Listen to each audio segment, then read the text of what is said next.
Alright, so in this video, I'm just going to briefly talk about the Space Shuttle Challenger and just answer a few questions and give kind of some opinion on some stuff that happened. So the first question is, what could NASA have done differently? And I think the answer is kind of obvious. As we know, the O-rings failed because of the low temperatures at launch. And there was a lot of warning that the O-rings haven't been sufficiently tested, and since they launched at a recordly cold day, there wasn't really any data to back up that the O-rings would, they would not fail, that they would be reliable. So I think NASA could have put a little more resources into making sure that every single component was going to be reliable and work regardless of like temperature and different conditions.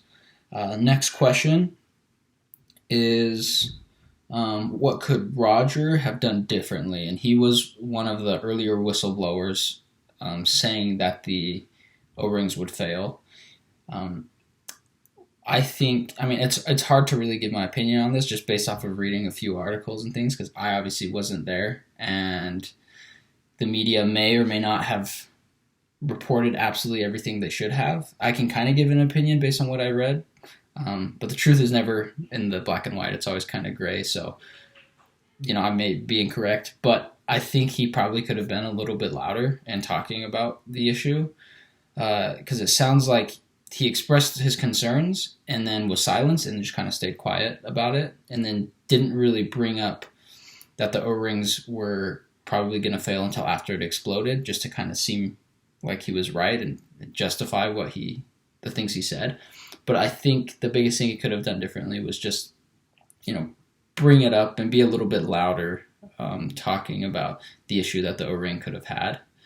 And then last question, it says, what do you see as your future engineering professional responsibilities in relation to both being loyal to management and protecting public welfare? And I think as a whole, future engineers need to have just everyone in general in corporate worlds need to have a little bit more of a backbone and be willing to bring up issues that they see happening. I think too often we're afraid of being financially punished, being fired if we bring things up.